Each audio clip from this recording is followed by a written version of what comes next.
तो हम लोग एक नया टॉपिक स्टार्ट करते हैं सर्कुलर मोशन से। ठीक है, circular motion, centre of mass, rotation, ये वाला टॉपिक मैं पढ़ाऊंगा। तो सर्कुलर मोशन पढ़ रहे हैं। अब सब बंद करके अंधेरे में सो जाओगे, ठीक है, इसे दिख रहा होगा ना, सबको दिख रहा है ना। चलने दो, हम सो जाएंगे तो फिर पढ़ाएगा कौन? यहाँ आगे वाले सब सो जाएंगे फिर। सर्कुलर मोशन क्या होता है?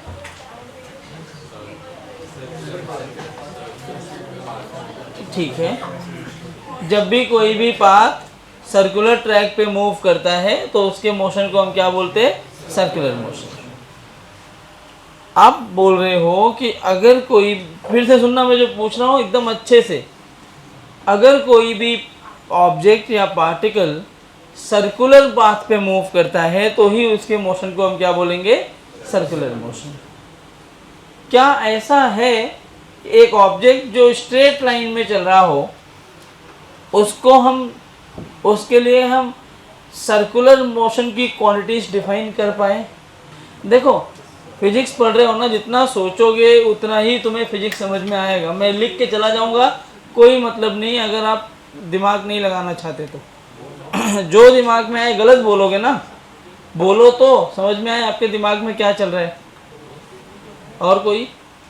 ओके, मैं आपको एक सिचुएशन दे रहा हूँ, आप सबको इमेजिन करना है। आपके ठीक ऊपर एक एरोप्लेन है, उसको देखो, देखो,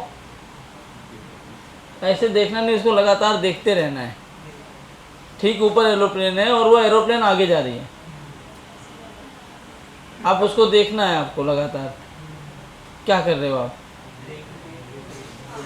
अरे कैसे देख रहे हो? क्या घुमा रहे हो? हाँ, हेड को कैसे घुमा रहे हो?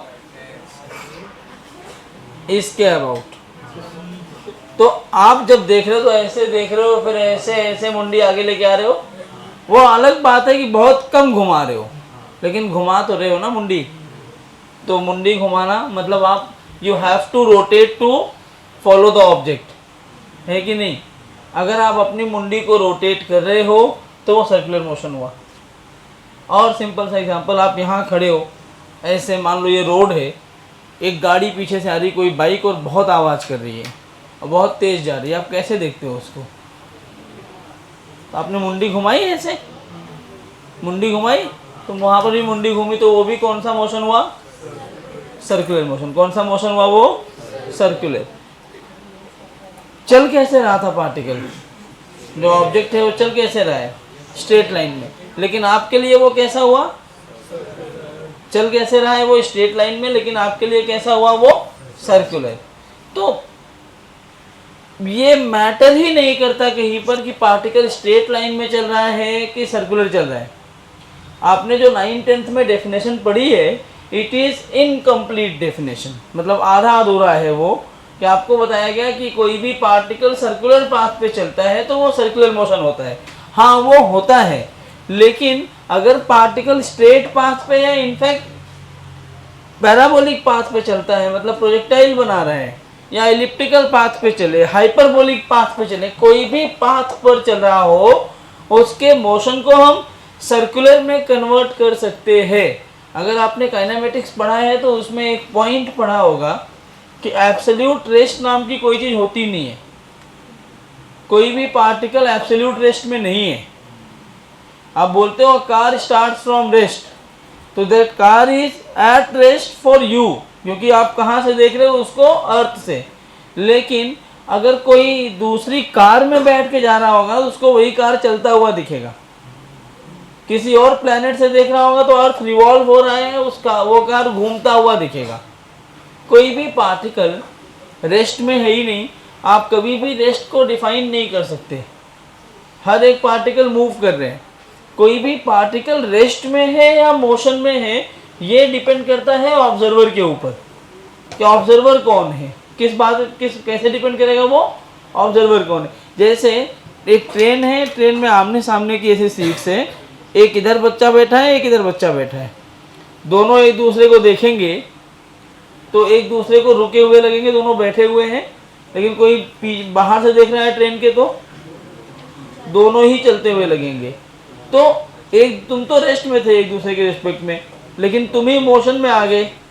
कोई नीचे से देख रहा है तो ट्रेन के बाहर से कोई देखेगा तो आप उसको मूव करते हुए दिख रहे हो, तो आप रेस्ट में हो कि मोशन में? आप नहीं बोल सकते ऐसा। जब भी कोई बोले कि कोई ऑब्जेक्ट रेस्ट में है या मोशन में है, तो आप बोलोगे कि जरूरी नहीं है वो रेस्ट में हो या मोशन में हो।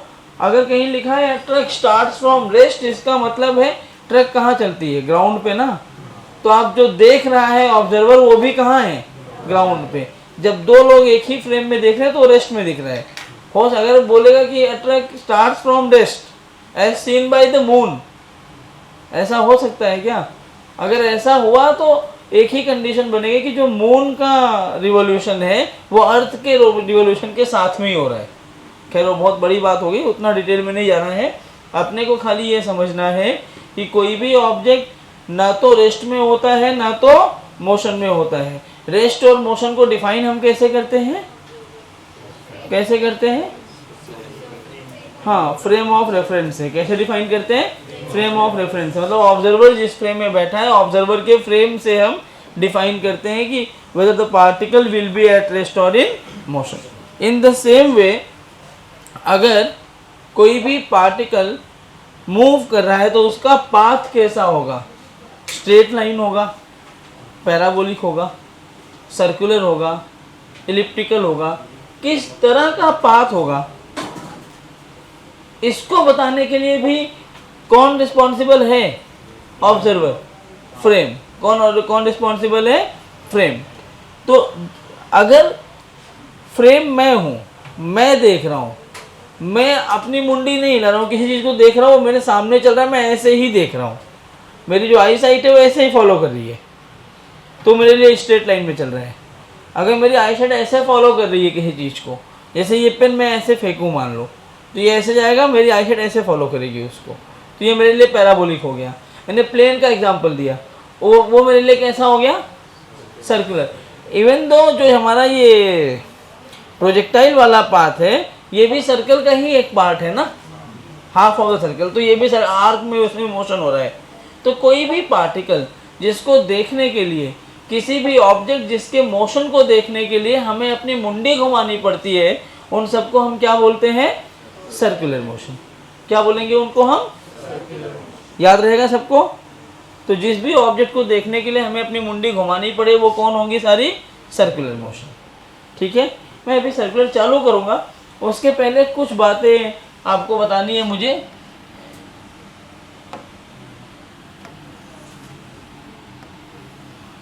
देखो, आप जो पढ़ चुके हो ना, उसी को यहाँ हम पढ़ने वाले, थोड़े से मॉडिफिकेशन के साथ। काइनेमेटिक्स में जो चीज़ें आप पढ़ते हो वो लीनियर के लिए पढ़ते हो, और सर्कुलर मोशन में जो पढ़ोगे वो सारी क्वांटिटीज़ जो आपने लीनियर के लिए पढ़ रखी है, उन सारी क्वांटिटीज़ को आपको कहाँ पढ़ना पड़ेगा? एंगुलर में। कहाँ पढ़ना होगा? अब जैसे देखो, लीनियर में आपने डिस्प्लेसमेंट पढ़ा है? अरे बोलो भाई, सबको बोलना पड़ेगा। एंगुलर डिस्प्लेसमेंट, यहाँ पे लीनियर डिस्प्लेसमेंट पढ़ लिया एस, यहाँ आएगा आपके पास एंगुलर डिस्प्लेसमेंट। कौन सा डिस्प्लेसमेंट? इसको थीटा बोलते हैं। क्या बोलते हैं इसको? और s is equal to r theta, आगे चल के रिलेशन भी पढ़ोगे। यहाँ हम पढ़ते हैं लीनियर वेलोसिटी, और क्या होती है ये? v। क्या होती है? यहाँ हम पढ़ेंगे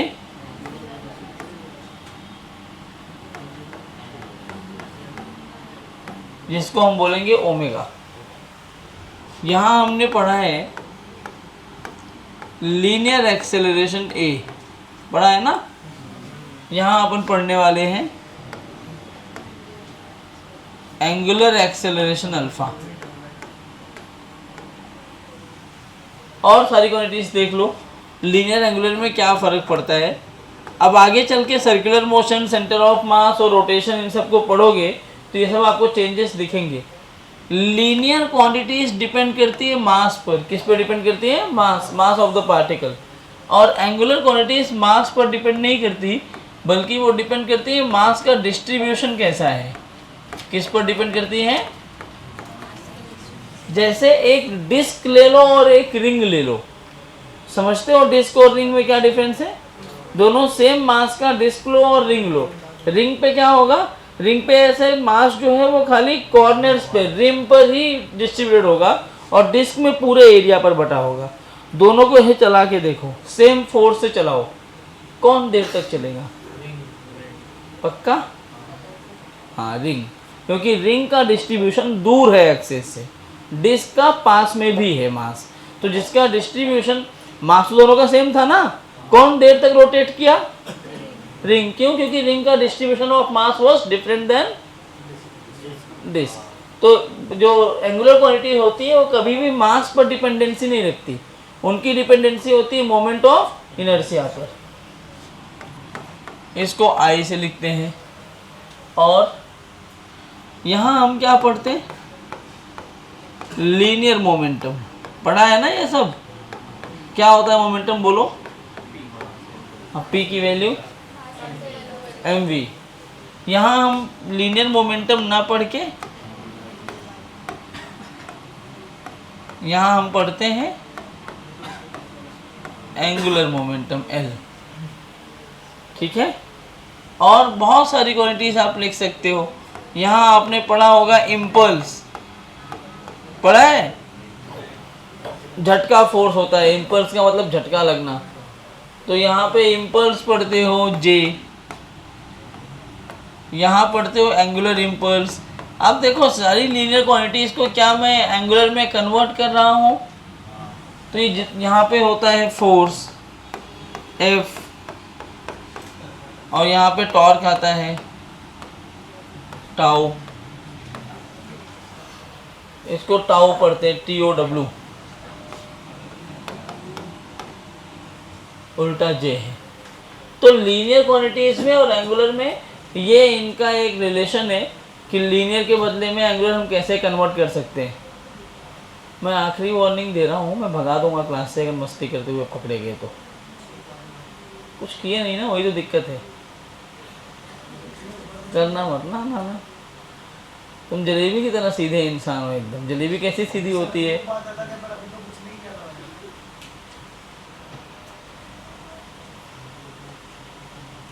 तुम्हें बताया था लास्ट लेक्चर में, तुम्हारी किस्मत खराब हो गई है।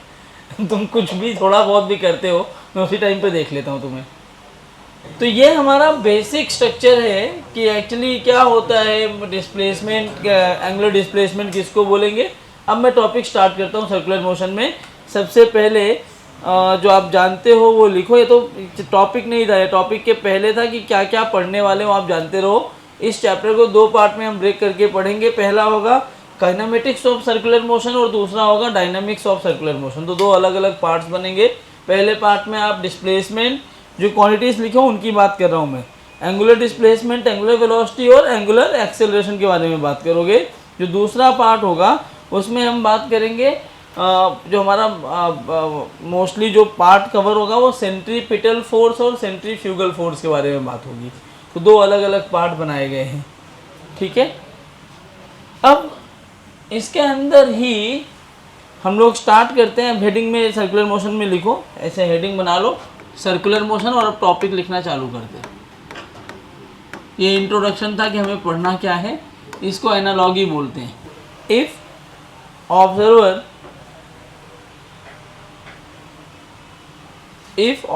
Rotates his head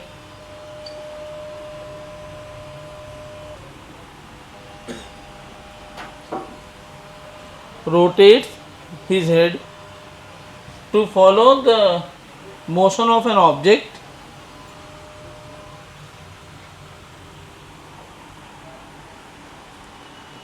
the motion of an object,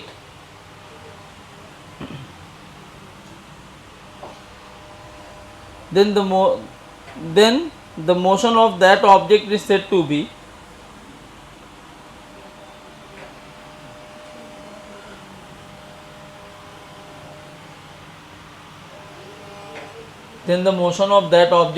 to be circular motion. मैंने यही तो बोला था आपको थोड़ा सा इन्वॉल्व होइए, आप मेरे साथ ऐसे करेंगे तो मज़ा नहीं आ रहा है, सो जाएंगे। जिधर देख रहा हूँ सब सोते सोते दिख रहे हैं, जिधर देख रहा हूँ ना सब ऐसे हाँ बोलो, ऐसे नींद से नहीं उठते कोई, बोलो थोड़ा सा। चेहरा ऐसा लग रहा है जैसे तुम्हें ज़बरदस्ती कोई मार के बैठाया है, ऐसा है क्या? आप फ्री हैं, आप जा सकते हैं अगर आपको मार के बैठाया गया है तो। ऐसा देखिए, किधर देखूं मुझे भी लगे हाँ पढ़ाने के लिए बैठे, थोड़ा मुस्कुराओ, चेहरे पे स्माइल होनी चाहिए। चेहरा ऐसा जैसे कोई ज़बरदस्ती बैठा है कि अभी उठ गए तो गोली मार देगा, ऐसा नहीं है ना। तब तो कोई भी ऑब्जेक्ट को देखना है तो देखने के लिए क्या होगा, जिस ऑब्जेक्ट को आप देखना चाह रहे हो उसको देखने के लिए अगर आप अपनी मुंडी घुमा रहे हो तो आपके लिए कैसा मोशन कर रहा है? No matter whether it is moving on a straight path, curved path, whatever the path it may be, लेकिन हमारे लिए वो कैसा हो जाएगा? सर्कुलर। क्लियर ना? वो हमारे लिए कैसा हो गया? सर्कुलर। अच्छी बात है। इसका जो दूसरा जनरल डेफिनेशन आप जानते हो वो मैं आपको लिखवा नहीं रहा हूँ। क्या जानते हो आप? कि if an object is moving on a circular path the motion of that object is said to be circular. वो आप जानते हो, वो मैं नहीं लिखवा रहा हूँ। अब जरा आगे देखो, ये जो सर्कुलर मोशन है ना, इसको अभी हम दो पार्ट में ब्रेक करते हैं। कौन से दो पार्ट? नहीं वो तो ठीक है, ये पढ़ा होगा आप लोगों ने। आप सब आईसीएससी वाले ही हैं ना इसमें? हाँ, आईजी। कितने लोग आईजी वाले? क्या कौन सा स्कूल था? सबका एक ही स्कूल है? कौन सा? उत्पल संघ। तो ये पढ़ा होगा ना तुम लोगों ने, सर्कुलर तो था आईजी में भी। हाँ वही, थोड़ा ही इनको भी था, आईसीएससी को भी। वो तुम्हारे में भी तो वही फर्स्ट चैप्टर में ही वो लेफ्ट हैंड साइड पे एक लाइन दे रखी है बस ना। हाँ। तुम लोगों को भी नहीं पता होगा ना इतनी डिटेल में। हाँ, उसके लिए बुक खोलना पड़ता है ना। Uniform circular motion. और दूसरा होता है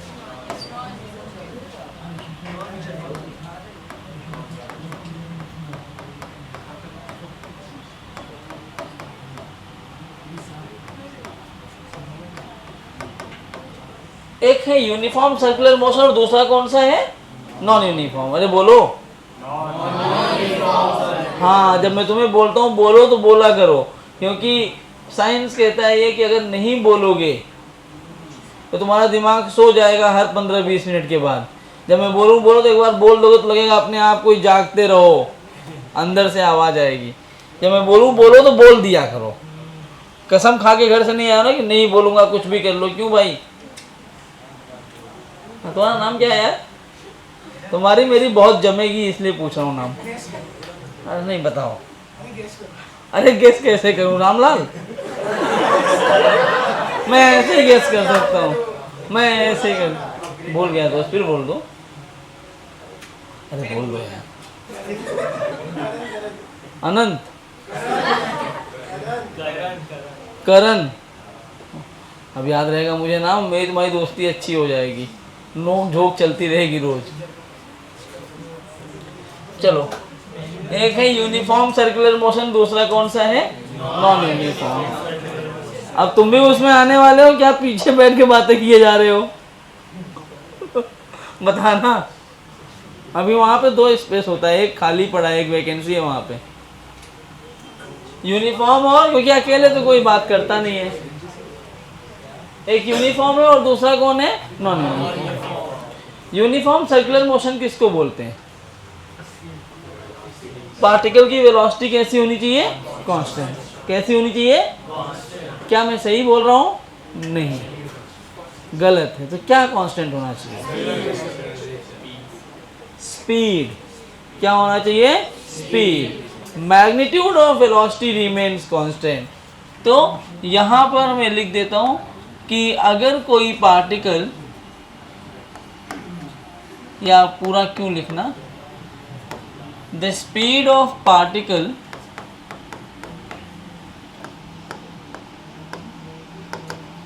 रिमेन्स कांस्टेंट। कोई भी पार्टिकल अगर सर्कुलर मोशन कर रहा है तो उस पार्टिकल की स्पीड कैसी रहेगी? हमेशा कांस्टेंट। और यहां पर नॉन यूनिफॉर्म में स्पीड ऑफ पार्टिकल, हाँ चेंजेस। अरे भाई क्या हो गया?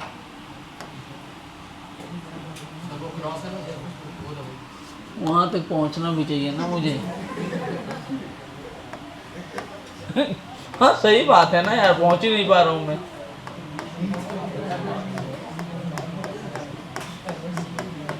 विथ टाइम और पोजीशन, मतलब क्या है इसका देखो, ये हम, अरे यार ये क्या हो रहा है? नहीं इससे लिख रहा हूं ना मैं।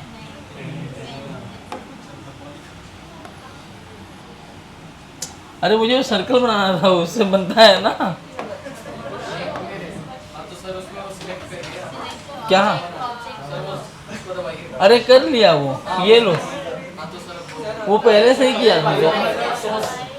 अच्छा कलर वाइट है क्या? किसने कर दिया ये? वही मैं सोच रहा हूँ हुआ क्या ये, कौन है ये? कौन बड़ा ज्ञानी पैदा हो गया भाई? ये रेडियस है यार। तुम्हें पता है जो कर्व लाइन चल रही होती है, टेंजेंट अगर मैंने कर्व लाइन पे बना दिया कहीं पर भी तो डायरेक्शन ऑफ मोशन देता है वो। टेंजेंट क्या देता है? Direction of motion. मान लो ये ऐसे चल रहा है, तो इस पॉइंट पर अगर मैं टेंजेंट बनाऊं तो ऐसे बनेगा। यहाँ पे स्पीड है v, क्या है इस पॉइंट की स्पीड? जब ये यहाँ पहुंच रहा होगा कहीं पर तो ये ऐसे चलने लगेगा। यहाँ पर भी स्पीड कितनी होगी? जब ये यहाँ पहुंचेगा तो भी ऐसे चलेगा। ये टेंजेंट स्पीड v, और अब चूंकि यूनिफॉर्म है तो यूनिफॉर्म में हर जगह पे ये स्पीड कैसी रहने वाली है? कांस्टेंट v और v। समझ में आ रहा है? हर जगह इसकी स्पीड क्या रहने वाली है? v।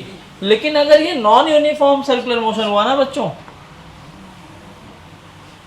तो नॉन यूनिफॉर्म सर्कुलर मोशन में यहाँ पर स्पीड अगर v1 है तो हो सकता है इस पॉइंट पे स्पीड कितनी हो जाए? v2। यहाँ पर स्पीड कितनी हो जाए? v3। यहाँ पे स्पीड कितनी हो जाए? v4। ऐसे स्पीड हर जगह पे चेंज होती रहेगी। अगर लगातार हर पॉइंट पे स्पीड चेंज हो रही है तो वो क्या कहलाएगा? Non uniform circular motion. अगर स्पीड चेंज नहीं हो रहा है तो यूनिफॉर्म सर्कुलर मोशन। अब जरा ध्यान से देखो, मैं कुछ स्टेटमेंट लिख रहा हूं, आपको वो स्टेटमेंट देख के बताना है कि ये सही है कि गलत। अभी बहुत टाइम है भाई, अभी शुरुआत ही हुआ है। कितने बजे तक? क्या 2 बजे तक लेक्चर है। मेरे कान बहुत तेज हैं, ठीक है? 12 साल से जक नहीं मना रहा हूँ, क्लास में यही करता रहता हूँ मैं। जो तुम सोच रहे होगे, तो तुम कुछ भी थोड़ा सा भी बोलोगे ना, तुम्हारे पास वाले नहीं सुन पाएंगे, मैं सुन लेता हूँ। बहुत तेज कान है, इसलिए देख लिया करो। लेक्चर 2 बजे तक है, अभी तो आए हो 8 बजे। तो मैं स्टेटमेंट लिख रहा हूँ, आप बताइए ये सही है कि गलत। In uniform circular motion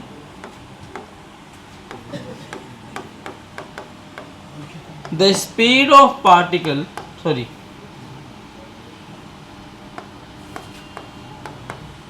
the velocity of particle is constant। ये सही है कि गलत? अगर ये गलत है, आपने बोला ये गलत है, मैंने मान लिया कि ये गलत है। क्यों गलत है? हाँ, क्योंकि वेलोसिटी एक वेक्टर क्वांटिटी है, उसका मैग्नीट्यूड तो यहाँ कांस्टेंट रहेगा लेकिन डायरेक्शन लगातार चेंज होता रहेगा। तो यहाँ पर हम लोग उसका एक्सप्लेनेशन भी लिख देते हैं कि क्यों गलत है। Since velocity is a vector quantity,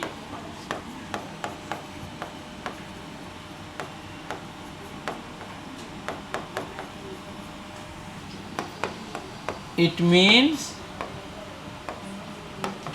to keep velocity constant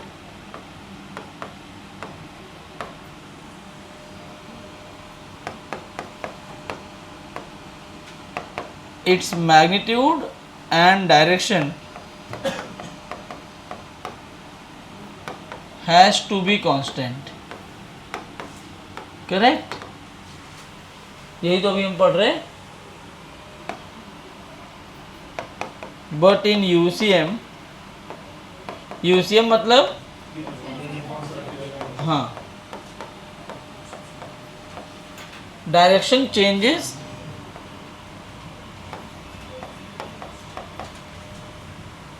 continuously, लिख लेना ये.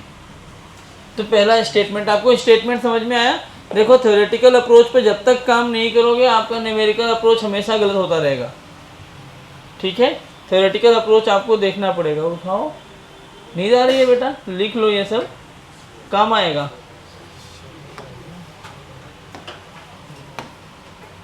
आओ नेक्स्ट, दूसरा statement. In uniform circular motion acceleration of particle is constant. ये आप अपने पुराने नॉलेज को, पुराना जो ज्ञान है उसको जरा रिकॉल करिए और बताइए सेकंड स्टेटमेंट ट्रू है कि फॉल्स. कितने लोग फॉल्स कह रहे हैं? सोच के बोलना.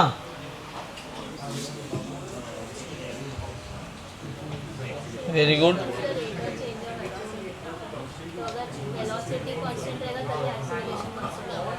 मुझे बताओ, मत पूछूंगा.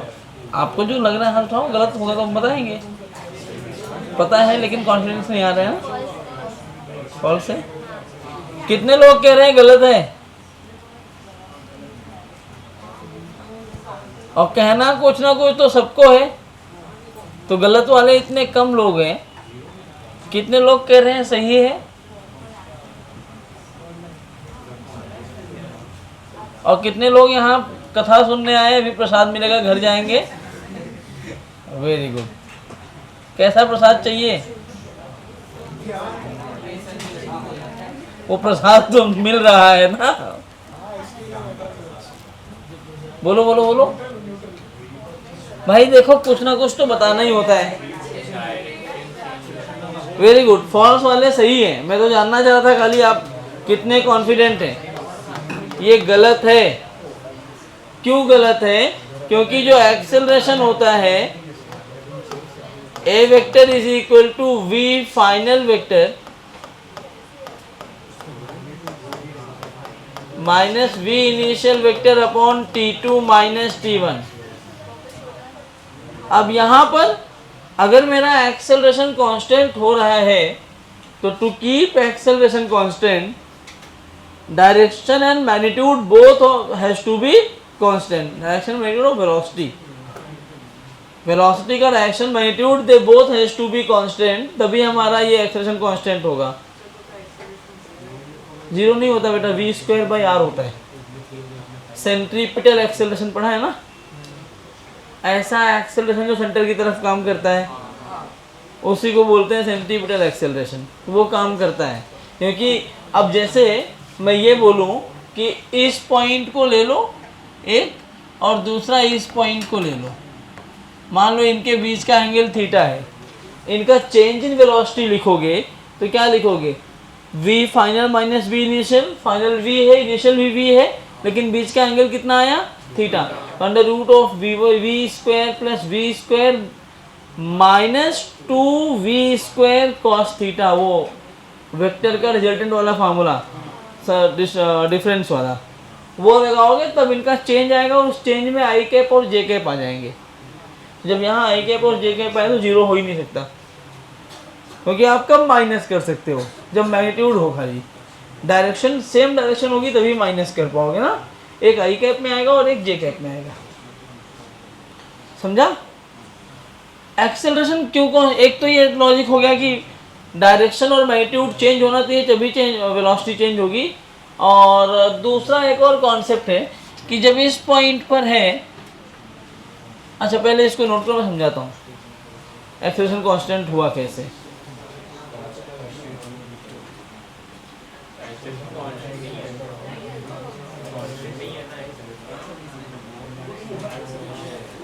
नहीं है ना,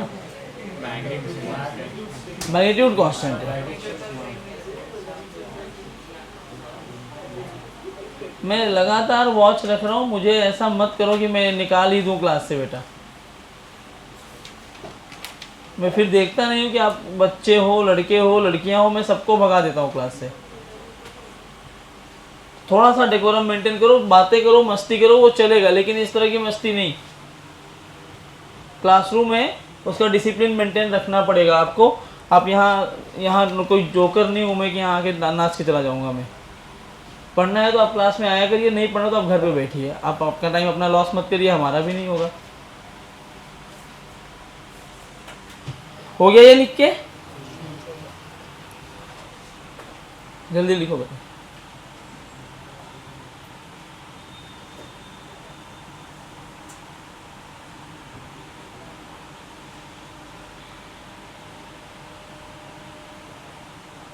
नोट्स लिखा पूरा? लिख लो यार, काम की चीज़ है। ऐसे सो जा रहे हो, जब मन में आ रहा है, जो मन में आ रहा है वो कर रहे हो, अच्छा नहीं है ना। हाँ, मैं नहीं कह रहा हूँ नहीं लिखे हो, लेकिन मत किया करो ये सब। अच्छे बच्चे बन के रहो, अच्छे हो मुझे पता है, लेकिन थोड़ा और अच्छे बन के रहो, गुस्सा मत दिलाओ ना।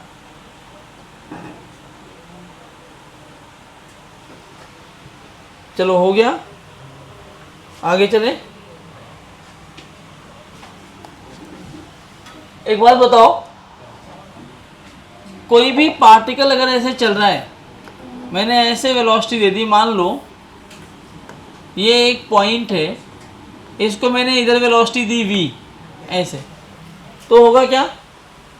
कोई भी पार्टिकल हमेशा जिधर चल रहा है उधर ही चलना चाहता है, अनलेस कोई एक्सटर्नल अनबैलेंस फोर्स काम ना करे। ये क्या है? Inertia of direction. अब मान लो मैंने एक फोर्स ऐसे लगा दिया, ऐसे F लगा दिया, क्या होगा इस फोर्स से? Velocity always tries to achieve the direction of acceleration, और एक्सेलरेशन किधर आता है? जिधर फोर्स होता है। तो ये वेलोसिटी चाहेगा इधर आ जाना, लेकिन प्रॉब्लम क्या है पता है? इतना मोमेंटम है कि तुरंत आ नहीं पाएगा। तो ये इसको अचीव करने के लिए इसे थोड़ा सा घूम जाएगा, दिख रहा है? अब ये ऐसे जाने लगेगा आगे। फिर मैंने इस पॉइंट पर भी एक फोर्स इधर लगा दिया, अब ये फिर इसको अचीव करने के लिए ऐसे घूम गया। फिर यहाँ पे अब ये इधर जाना चाह रहा होगा, एक फोर्स मैंने इधर लगा दिया, तो ये ऐसे घूम गया, अभी इधर जाना चाह रहा है। फिर मैंने एक फोर्स ऐसे लगा दिया, तो ये ऐसे घूम गया, और ऐसे घूमते घूमते आप देखोगे तो क्या एक सर्कल बन रहा है? आप बताइए, कोई भी पार्टिकल सर्कल कब बना सकता है? जब एक फोर्स ऐसे इस तरह से लगेगा तभी तो ये घूम पाएगा ना। हर जगह पे ये वाला फोर्स चाहिए। कहीं पर भी देखो, यहाँ देखो, यहाँ देखो, इस पॉइंट पे देखो, इस पॉइंट पे देखो, इधर देखो, हर जगह पे आप देखोगे तो एक फोर्स अंदर की तरफ आ रहा होगा, और सारे फोर्स पॉइंट हो रहे होंगे किसी एक पर्टिकुलर लोकेशन पे, और वो लोकेशन कहलाएगा सेंटर ऑफ द सर्कल। तो इसी फोर्स को हम क्या बोलते हैं? Centripetal force. और इस सेंट्रीपिटल फोर्स की वजह से क्या जनरेट हो जाता है? सेंट्रीपिटल, अरे बोलो, सब लोग बोलेंगे। कौन सा एक्सेलरेशन? कौन सा? कहाँ से जाएगा ये? Centripetal acceleration. तो मैं तुम्हें ना एक्चुअली पढ़ाने से पहले खाली ये समझाना चाह रहा हूँ कि अभी मैंने कुछ भी चालू नहीं किया सर्कुलर मोशन में। आपके सर्कुलर मोशन, रोटेशनल मोशन, इनको ये सब ऐसे चैप्टर्स हैं जिनको one of the toughest topic में कंसिडर किया जाता है। कुछ ऐसे पॉइंट्स हैं, अगर आप उनके बेसिक्स समझ गए तो आपसे सारे क्वेश्चंस बनेंगे, और आप उसी बेसिक्स में अटके रहे अगर, तो आपसे क्वेश्चंस नहीं बनने वाले। तो ये टफेस्ट टॉपिक है, तो इनको ऐसे पढ़ो कि आप टफ टॉपिक पढ़ रहे हो, मुझे भी लगे मैं टफ ही पढ़ा रहा हूँ अच्छे बच्चों को। तो कोई भी पार्टिकल सर्कुलर मोशन कब कर सकता है? बोलो। जब सेंटर की तरफ एक फोर्स लगे। अगर फोर्स ना लगे तो तो पार्टिकल स्ट्रेट लाइन ही चलेगा। जब तक किसी बॉडी पर फोर्स नहीं लगता पार्टिकल स्ट्रेट लाइन में चलता है।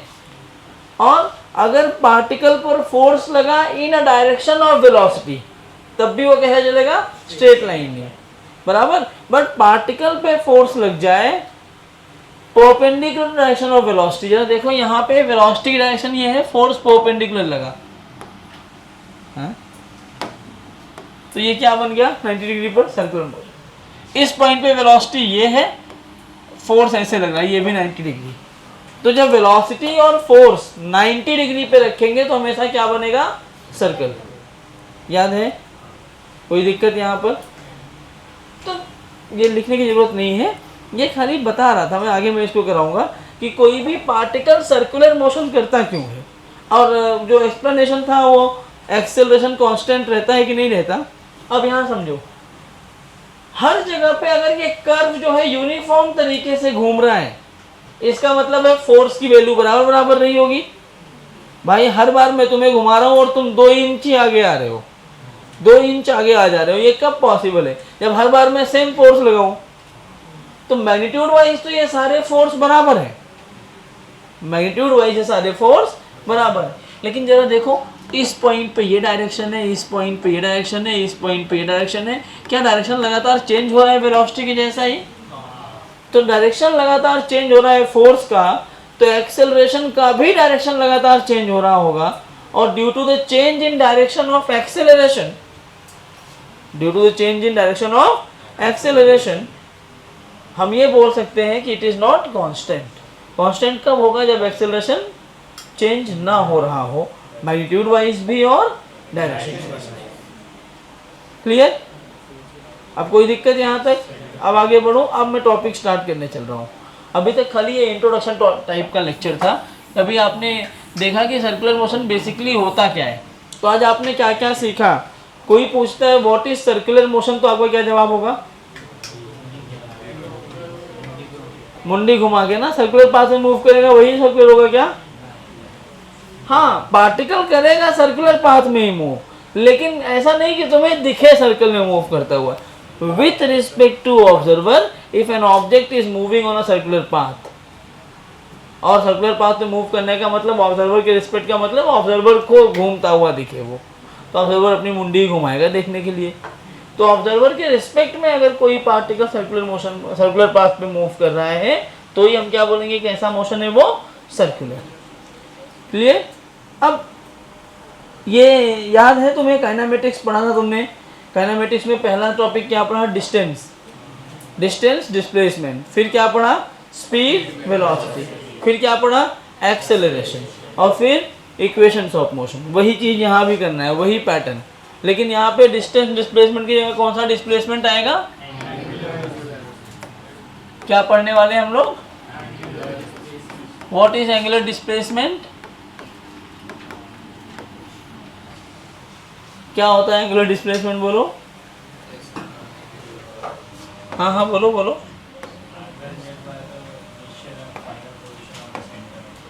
हाँ, मान लो एक पार्टिकल यहाँ पर है P पॉइंट पर, let say at t is equal to 0, और वो ऐसे मूव कर रहा है। ठीक है, इस तरह से ये मूव कर रहा है। मैं इसको यहाँ बना देता हूँ। ये इसका सेंटर पॉइंट है। तो सबसे पहले मैं सेंटर पॉइंट से इसको ज्वाइन कर दूंगा।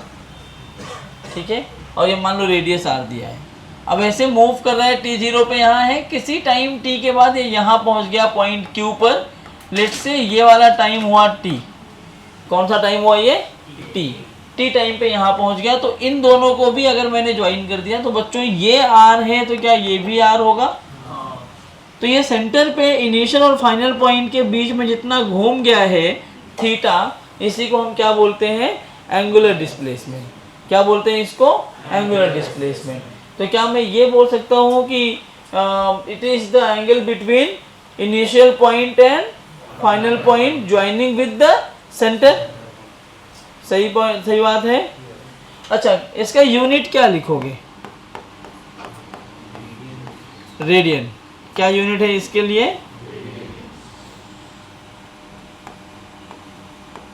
अब कई बार ना आपको डिग्री में आंसर दिया रहता है, तो डिग्री से रेडियन में कन्वर्जन आता है आपको, क्या करते हैं degree to radian pi by 180, और रेडियन टू डिग्री, रेडियन से डिग्री में 180 बाई पाई, डिग्री से रेडियन में पाई बाय 180, यही करते हैं ना, सबको पता है।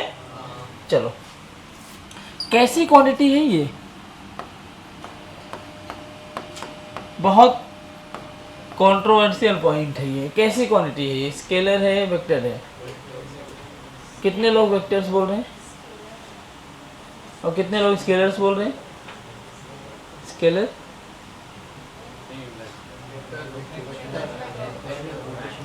जब तुम बुक पढ़ते हो तो कुछ बुक्स में लिखा हुआ है कि एंगुलर वेलोसिटी छोटे एंगल के लिए वेक्टर होता है, बड़े एंगल के लिए स्केलर होता है। क्योंकि अगर आप वेक्टर बोलते हो, क्योंकि आप प्रॉब्लम क्या है सुनना, अगर आप वेक्टर बोलते हो तो डिस्प्लेसमेंट क्या होता है, shortest distance will be initial and final point. अगर आप इसको वेक्टर बोल रहे हो, इधर देखो ध्यान से, और मैं P से चलूं और P पर ही वापस आ जाऊं, तो डिस्प्लेसमेंट लॉजिकली कितना होना चाहिए, लेकिन एंगुलर डिस्प्लेसमेंट 2 पाई होता है, तो वेक्टर तो नहीं हो सकता इसके हिसाब से। इनिशियल फाइनल पॉइंट सेम हुआ तो आपने 2 पाई घूमा, मतलब ये जो 2 पाई यहाँ लिख रहे हो, this 2 pi is equal to 2 pi r on the rim.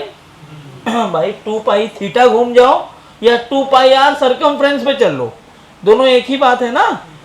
आपका एंगल 2 पाई घूमे या सर्कमफ्रेंस पे कितना घूम जाओ 2 पाई आर, दोनों बराबर है। और 2 पाई आर क्या होगा, अगर P पॉइंट से चल के P पॉइंट पे ही वापस आ रहे हो तो what is 2 pi r, distance. क्या है, डिस्टेंस। तो अगर आप 2 पाई आर को डिस्टेंस बोल रहे हो, एक चक्कर के बाद डिस्प्लेसमेंट को 2 पाई कैसे बोल सकते हो, नहीं बोल सकते। तो डिस्टेंस स्केलर है ना, तो उसके हिसाब से एंगुलर डिस्प्लेसमेंट क्या होना चाहिए, स्केलर। लेकिन सवाल यह है कि डिस्प्लेसमेंट है, डायरेक्शन तो लगातार चेंज ही कर रहा है अपनी, तो ये स्केलर भी नहीं हो सकता। तो ये ना तो स्केलर है और ना ही वेक्टर है। Angular displacement is neither scalar nor vector. जब बहुत अच्छी बुक पढ़ोगे, जैसे मैं तुम्हें रेफरेंस के लिए 1-2 बुक का नाम बोल देता हूँ, आप हेलिडे रेसनिक पढ़ोगे, आप फेमन सीरीज की बुक पढ़ोगे, the lecture on physics for by Feynman, और या फिर आप यूनिवर्सिटी फिजिक्स पढ़ोगे, सब बहुत अच्छे लेवल की बुक है। या फिर आप उनको पढ़ोगे, क्या बोलते हैं, आई रोडो की मैकेनिक्स, उन सब में इसका बहुत डिटेल में लिखा हुआ है। बाकी बुक्स में आपको नॉर्मल लिख के दे दिया है। ये जो मैंने बताया ये एक्सप्लेनेशन, ये हर बुक में नहीं मिलेगा आपको। बुक में ऐसा लिखते हैं, for small angles theta is vector, for large angle it is scalar. But who is going to decide that whether the given theta is small और लार्ज? हमें पता है क्या कौन बड़ा है कौन छोटा? मेरे लिए 10 डिग्री बहुत बड़ा हो सकता है, किसी के लिए 10 डिग्री बहुत छोटा हो सकता है। मेरे लिए 360 मतलब कुछ भी नहीं, किसी के लिए 360 मतलब सब कुछ हो सकता है। सही बात है ना? तो वो डिपेंड करता है। तो अब ये छोटा बड़ा वाला खेल जो था वो तो हम निकाल नहीं पा रहे थे। बहुत रिसर्च करने के बाद बोला गया एक्चुअली इसको वेक्टर ना बोलो, ये एक्सियल वेक्टर है। क्या है ये? अब ये एक्सियल वेक्टर का मतलब समझो, ये क्या होता है। आप वो हाथ में वो कीचेन डाल के ऐसे घुमाते हो, आपको क्या फील होता है? जब ऐसे ऐसे कीचेन घुमा रहे होते हो तो क्या फील होता है? बोलो, कुछ होता है? अभी फोर्स छोड़ जाओ, भूल जाओ। घुमा रहे हो, डिस्प्लेसमेंट आ रहा है उसमें। जब आप घुमाते हो तो हर एक चक्कर के बाद अगर आप फील कर रहे होगे, यहाँ से आपने घुमाना चालू किया है तो हर एक चक्कर थोड़ा ऊपर ऊपर आता हुआ दिखता है। जितना चक्कर घुमाओगे वो उतना ऊपर आता है, स्क्रू जैसा। मान लो ये स्क्रू है, इसको मैं अंदर घुमाऊं या बाहर? अभी ऐसा है, देखो मैं एकदम टिप पे पकड़ा हूं, बिल्कुल एकदम ढीला पकड़ूं जिससे अंदर जाए। ये एक चक्कर घुमाया, अंदर हुआ, तो थीटा बेसिकली इस लाइन पे बढ़ रहा है। ये घूम किधर रहा है? ऐसे घूम रहा है। ये घुमाया कैसे? मैंने ऐसे घुमाया। देखो फील करोगे तो मैं तुम्हें बता रहा हूँ एकदम मजा आ जाएगा तुम्हें, और नहीं करोगे तो फिर दिक्कत होगी। ये ऐसे घुमाया मैंने, मोशन इसका इस प्लेन में हो रहा है, और जो थीटा है ना वो इस लाइन पे बढ़ रहा है और घट रहा है, इसलिए इसको बोला ये ऑन द एक्सिस हो रहा है। दिस इज द, जिस लाइन पे ये घूम रहा है, ये ऐसे ऐसे रोटेट हो रहा है, तो ये इसका एक्सिस है। जो थीटा है, जो डिस्प्लेसमेंट है वो इस एक्सिस पे हो रहा है, इसलिए इसको हम क्या नाम देते हैं, एक्सियल वेक्टर। क्या नाम देते हैं इसको, समझ में आया क्या? एक चक्कर और घुमाओगे ना तो ये और अंदर जाता हुआ दिखेगा। देखो इसे घुमाता गया मैं, कई चक्कर घुमा दिया, दिख रहा है, कई चक्कर घुमा दिया मैंने। अगर मैंने कई चक्कर घुमा दिया तो क्या हुआ, ये दिख रहा है, थीटा इतना बड़ा हो गया। अब अगर मैंने डिस्प्लेसमेंट को वेक्टर बोला तो मैंने क्या बोला, वेक्टर में क्या होना चाहिए, अगर ये वेक्टर होता तो ये डिस्प्लेसमेंट कितना होना चाहिए था, एक पूरे चक्कर में 0 होना चाहिए था। अब अगर मैं इसको वेक्टर बोलता, एक 360 घुमाया मैं, ये एक 360 घुमाया, पहले ये टिप कहाँ था, इधर कहीं इस पॉइंट पे मेरे थंब के पास, क्या इतना आगे बढ़ गया है ये, तो 0 तो नहीं हो सकता। इसीलिए इसको बोला गया कि एक चक्कर में ये 2 पाई घूम ही जाएगा, एक चक्कर में ये 360 आगे जाएगा ही जाएगा। स्क्रू ऐसे टाइट करते हो ना, ये एक चक्कर में आगे जाएगा। जब स्क्रू टाइट करते हो तो जब गोल गोल घुमाते हो, सर्कुलर मोशन नहीं कर रहा है ना वो स्क्रू, जब आप उसको घुमाते हो अपनी जगह पे थोड़ी रहता है कि एक चक्कर घूम गया ऐसे यही ना यही रह गया। आइए, तो फिर स्क्रू अगर घूमेगा ये टाइट कैसे करोगे, वो जो भी तुम कोई इंस्ट्रूमेंट टाइट कर रहे हो, तो उसके लिए आपको एक चक्कर घूमने के बाद there has to be a displacement in screw. समझ में आया? तो एक चक्कर घूमने के बाद जब एक्सिस पर कोई डिस्प्लेसमेंट आपको दिख जाए, किधर दिख जाए, एक्सिस पर कोई डिस्प्लेसमेंट दिख जाए, तो उसको आप क्या बोलते हो, एक्सियल वेक्टर। क्या बोलते हो, एक्सियल वेक्टर। और वही वेक्टर कौन है, थीटा। याद रखोगे सब लोग? तो यहां याद रखना है कि एक कंप्लीट रोटेशन में एंगुलर डिस्प्लेसमेंट में क्या हो रहा है,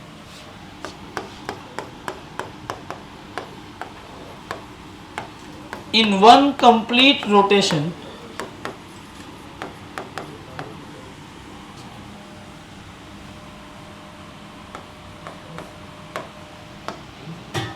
angular displacement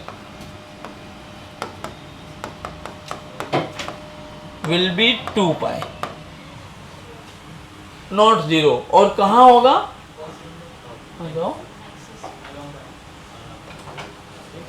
अलॉन्ग एक्सिस ही होने वाला है। हेलो, हाँ मैम आई में lecture only, I will call you back. तो एक चक्कर घूमने पे कितना हो गया, ये 2 पाई।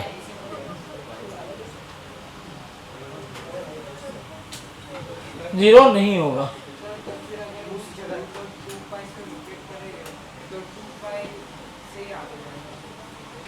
थ्री 360 घुमाओगे तो 360 घुमाने पे वो एक्चुअली क्या होता है, एक्सिस पे डिस्प्लेसमेंट हो। जैसे यहाँ घुमा रहे हो ना इस पॉइंट पे हवा में, तो एक चक्कर के बाद ये पूरा रिंग यहाँ घुमा रहे थे, यहाँ पहुँच जाएगा, यहाँ पहुँच जाएगा। हाँ, अब वो उसको लीनियर में कन्वर्ट करना पड़ेगा 2 पाई को। खैर अभी हम बोलते 2 पाई ही है लीनियर, अभी मैं सिखाऊंगा वो कन्वर्जन कैसे होता है, धीरे धीरे अभी एक एक चीज़ पढ़ते हैं।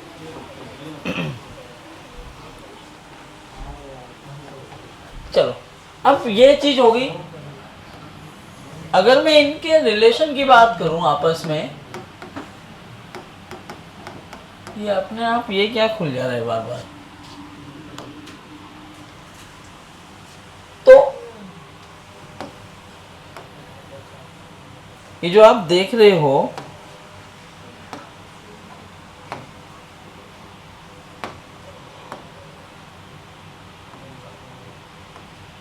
यहाँ ये पार्टिकल है और ये ऐसे मूव कर रहा है, t0 पे इस पॉइंट पे था, बराबर।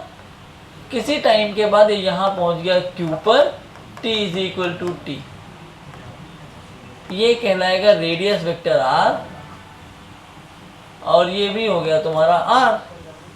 सही बात है?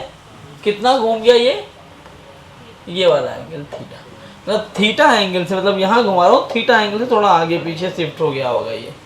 अब मान लो ये P से Q जाने में ये जो ये वाला डिस्टेंस चला है ये है S।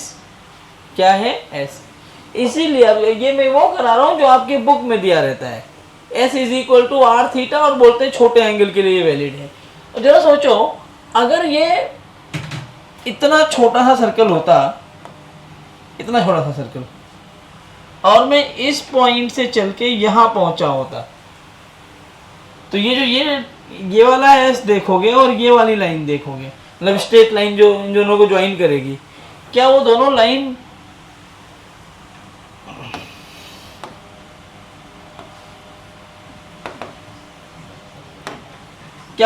लाइन जो है वो ऑलमोस्ट इक्वल होंगी, और आर्क लेंथ वाली लाइन और स्ट्रेट लाइन फॉर छोटे एंगल के लिए। लेकिन बड़ा एंगल ले लोगे तो क्या ये देखो, ये तुम्हारा डिस्प्लेसमेंट बना, जरा ये देखो, ये हाइपोटेन्यूस वाली लाइन और ये वाली आर्क लेंथ दोनों अलग अलग हैं, तो बड़े एंगल के लिए अलग अलग हो जाती है। तो ये रिलेशन बड़े एंगल के लिए होल्ड नहीं करता है, जबकि ये थीटा तो हर जगह काम करता है क्योंकि एक्सियल वेक्टर है। बात क्लियर हो रही है? क्या बुक में लिखा है और क्या सही है, कि कभी बुक पढ़ो तो कंफ्यूज मत होना।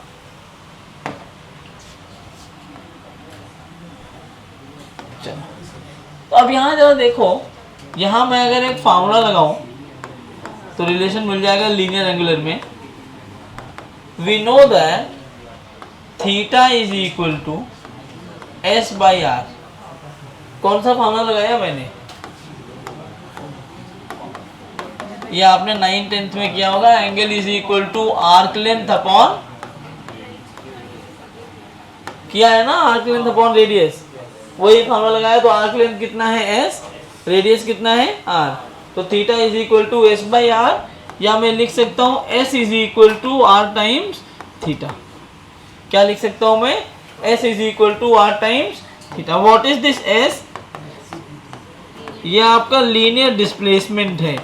अब लीनियर डिस्प्लेसमेंट है, ध्यान से सुनना, फिर मैंने वही कहा, डिस्प्लेसमेंट क्या होता है, इनिशियल और फाइनल पॉइंट के बीच शॉर्टेस्ट डिस्टेंस होता है। तो बच्चों जब छोटा एंगल होगा तभी एस और ये लीनियर डिस्प्लेसमेंट दोनों बराबर हो पाएंगे, इसलिए छोटे एंगल के लिए होल्ड करता है, बड़े एंगल के लिए होल्ड नहीं। तो ये वाला जो फार्मूला है, ये थीटा क्या है आपका, दिस इज एंगुलर डिस्प्लेसमेंट, और आर है रेडियस। अब मैं यहाँ लिख दे रहा हूँ, ये जो फार्मूला है this is valid for small theta, और यही दिखा के लोग बोलते हैं कि थीटा छोटा होगा तो वेक्टर है, बड़ा होगा तो स्केलर है। लेकिन ये कोई ऐसा वैलिड रीजन नहीं है, एक्सियल वेक्टर ही वैलिड रीजन है इसका। नोट कर डालो पूरा। अब हम चलेंगे डेरिवेशंस की तरफ और क्वेश्चंस की तरफ। हाँ, तभी तो होगा छोटा एंगल। वो पढ़ा है मैथ्स में, sine theta is approximately equal to theta हो जाता है, वही वाली कंडीशन के लिए, उतने छोटे एंगल के लिए। इन जनरल उसको लेस देन 20 डिग्री बोलते हैं। कोई प्रिसाइज डेटा नहीं है 20 डिग्री, कई बुक में 15 डिग्री भी दिया रहेगा, लेकिन तुम 20 तक मान के चलो, आंसर आ जाता है, रफली बराबर आंसर आता है।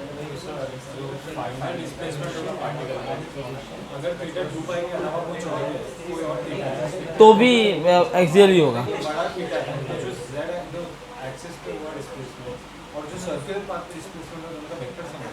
हाँ करे, तभी तो इस लाइन पे आएगा ना, आई और जे मिला के तो इधर आएगा। चलो, एंगुलर डिस्प्लेसमेंट के बाद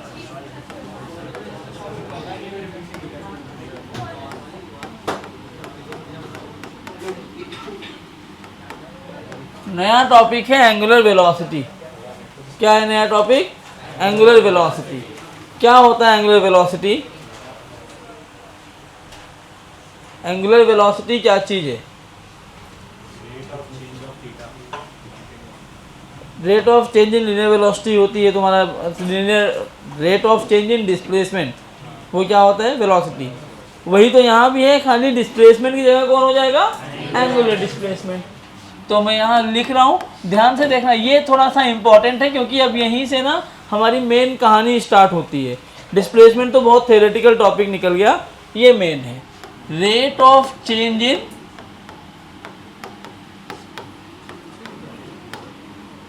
angular displacement is called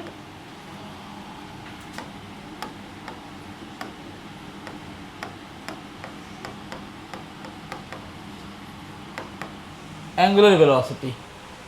Rate of change in angular displacement is called angular velocity.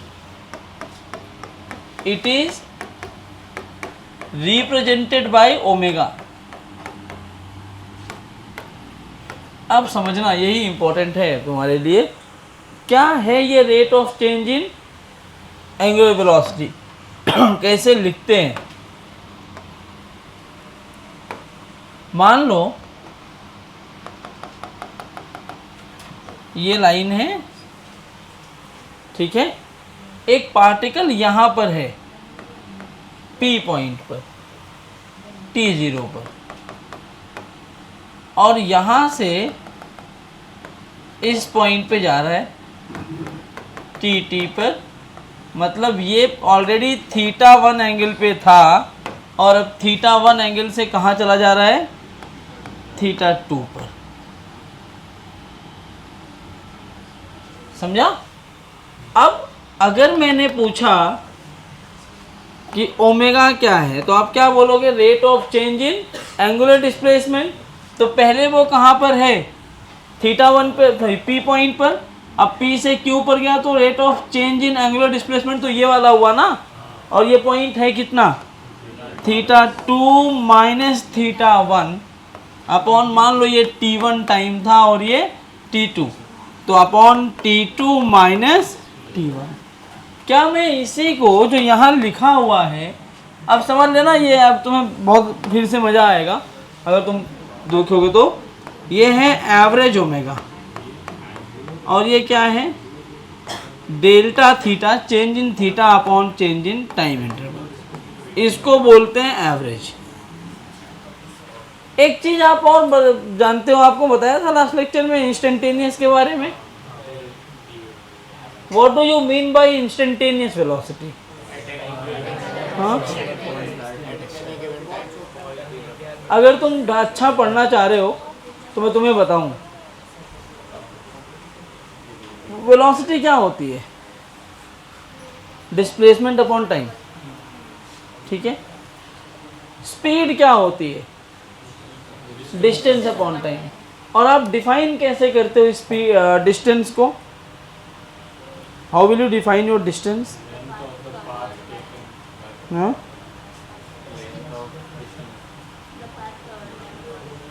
Length of path travelled by a moving body. कोई भी ऑब्जेक्ट मूव करता है तो मूव करने के टाइम पर वो कितना लेंथ ऑफ पाथ चलेगा, that is basically your distance. जब आप इंस्टेंटेनियस स्पीड की बात कर रहे हो, मैं तुम्हारी बातों में तुम्हें फंसा रहा हूँ। आपने क्या बोला, at a particular time the speed of particle. मैं पूछता हूँ कि 9 बजे तुम्हारी क्या स्पीड थी, आप डिस्टेंस कैसे चल सकते हो एक ही टाइम पे? ग्राफ में पढ़ा है ना, एक टाइम पे पार्टिकल एक ही पोजीशन रखता है, तो 9 बजे तो आपकी एक ही पोजीशन है। So how will you define your instantaneous speed?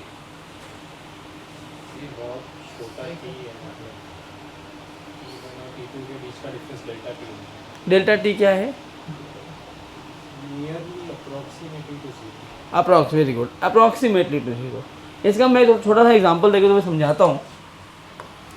मान लो 2 लोकेशन है, एक लोकेशन है ए और दूसरी लोकेशन है बी, ठीक है। इस लोकेशन पर एक्स नाम का एक बंदा है, ठीक है, ये रुका हुआ है, और यहाँ से यहाँ का जो डिस्टेंस है, लेट से ये 240 किलोमीटर है। उसके सारे दोस्त ना ए वाली लोकेशन पे बैठे हैं, कुछ भी ले लो, मान लो पी क्यू आर एस, ये 4 दोस्त हैं। इनको वो बुला रहे हैं वहाँ पे, ये जाने को तैयार नहीं थे। फिर एक दिन तैयार हुए, सुबह 7 बजे अपनी गाड़ी यहाँ से निकालते हैं, स्टार्ट करते हैं और उसको फ़ोन करते हैं कि मैं आ रहा हूँ। गाड़ी स्टार्ट करते ही कितने बजे?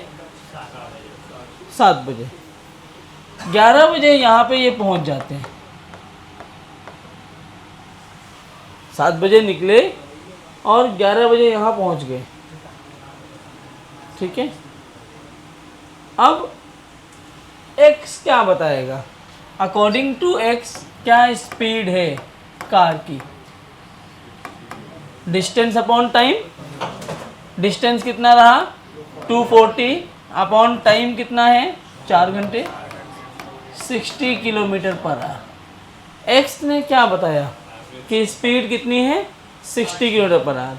तो x ने जो बताया है वो ये बोला कि 240 किलोमीटर का डिस्टेंस आपने 4 घंटे में ट्रेवल किया है, 60 की स्पीड है। एक्स ने बोला गाड़ी आप चालू किए तब से आपने 60 की स्पीड मेंटेन करी, दौड़ते ही ये 60 में ही चल रही है, सिग्नल आया तो भी 60 में चला रहे हो, टर्न आया तो भी 60 में चला रहे हो, कोई आ गया आप मारते निकल जा रहे हो, मतलब 60 में चल रहे हो, आप 59 भी स्पीड नहीं कर रहे हो। क्या ऐसा प्रैक्टिकली पॉसिबल है? तो ये कौन सी स्पीड बताया है? हो सकता है अपने घर से निकला, सिग्नल आया हो, 10 सेकंड रुका हो, लेकिन अगले 10 सेकंड में अपनी स्पीड 80 कर लिया हो।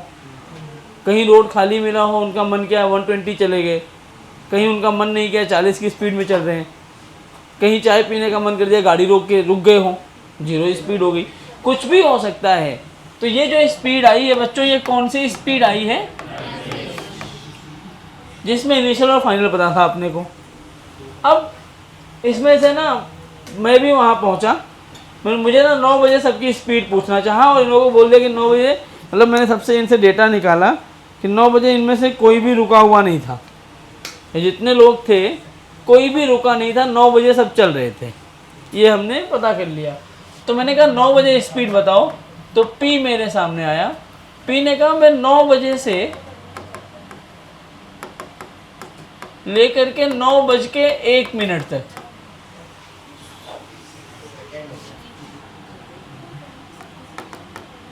नौ बज के 1 तक हम लोगों ने 200 मीटर डिस्टेंस चला था।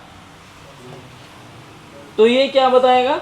इसके हिसाब से भी 9 बजे की स्पीड चाहिए अपने को। तो स्पीड क्या होता है? Distance upon time. ये किलोमीटर पर आवर में, इसको भी किलोमीटर पर आवर में कन्वर्ट कर लें तो ये 1/5 हो जाएगा, और मिनट को आवर में कन्वर्ट करो 1/60, यही होता है ना, 1 मिनट इक्वल टू 1/60 आवर। तो इसके हिसाब से कितनी स्पीड थी? जमीन आसमान का फर्क नहीं दिख रहा है तुम्हें? वो 60 बोल रहा है और ये बोल रहा है 12 है, कौन ज्यादा एक्यूरेट है? पी ज्यादा एक्यूरेट है। अगर मुझे 9 बजे स्पीड चाहिए तो कौन ज्यादा एक्यूरेट हुआ? पी। बेटा इसने क्या किया? पे एक्स ने क्या किया है? एक्स ने भी आपको एवरेज स्पीड दिया है, लेकिन जो एक्स का एवरेज स्पीड है वो बड़े इंटरवल ऑफ टाइम के लिए है। पी ने भी एवरेज स्पीड ही दिया, लेकिन उसका इंटरवल कम है। अब मैं क्यू को लेके आता हूँ। किसको लेके आया मैं? क्यू को। क्यू को मैंने कहा कि आप बताओ, तो उसने बोला कि मैंने ना 1 सेकेंड में देखा था हम कितना चल रहे हैं। इसने बोला हम 1 सेकेंड में हमने 2 मीटर डिस्टेंस ट्रेवल किया था, बहुत स्पीड में चल रहे थे। कितना चला था हम लोगों ने? 2 मीटर। अब इसके हिसाब से अगर बात करी जाए, हालांकि बहुत ज़्यादा हो गया, 0.2 मीटर कर दो। कितना चले थे हम लोग? 0.2 मीटर। तो 0.2 मीटर अगर 1 सेकेंड में चल रहे हैं तो क्यू के हिसाब से क्या डेटा आएगा? 0.2/1000 और 1/3600। ये 2 जीरो इस 2 जीरो से कैंसिल आउट हो गए। 2 से 10 से ऊपर नीचे मल्टीप्लाई कर दो तो ये 100 बन जाएगा। 72/100 किलोमीटर पर आवर, सही है ना? तो इसने क्या बोला? 0.72, मतलब हम रेंग रहे थे इस टाइम पे, शायद बहुत ज़्यादा ट्रैफिक था। ठीक है, अब तीनों में इसने भी एवरेज स्पीड निकाला है, लेकिन इसका एवरेज स्पीड 1 सेकेंड का है और कम टाइम का।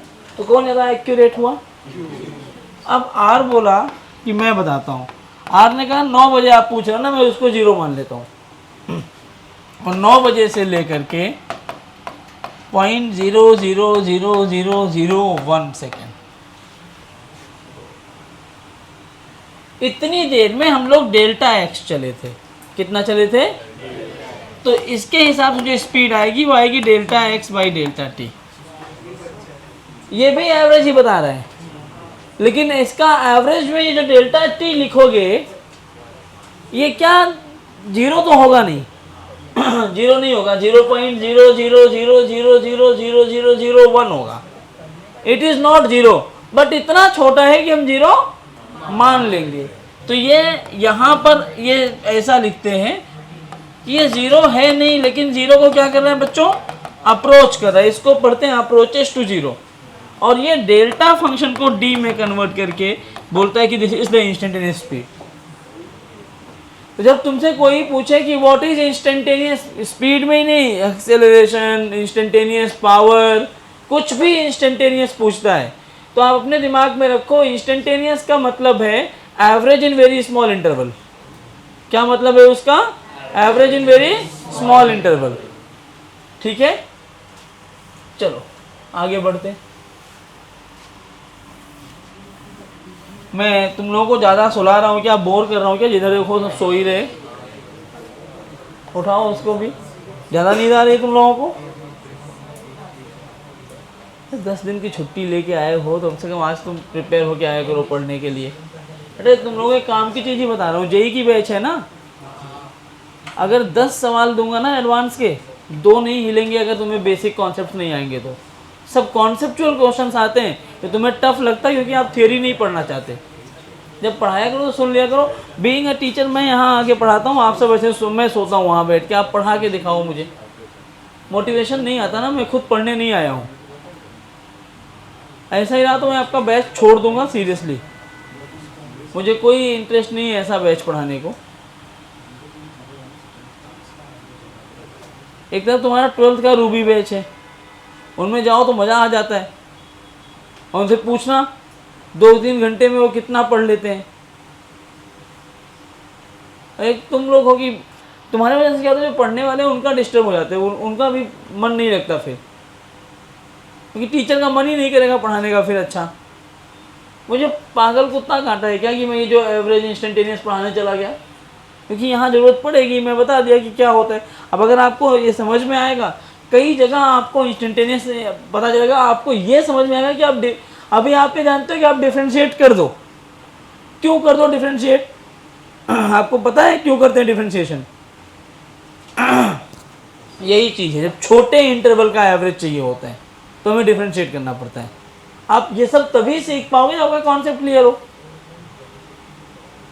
तो मत करो ऐसा यार। तो ये एवरेज क्या क्या होंगे बोलो?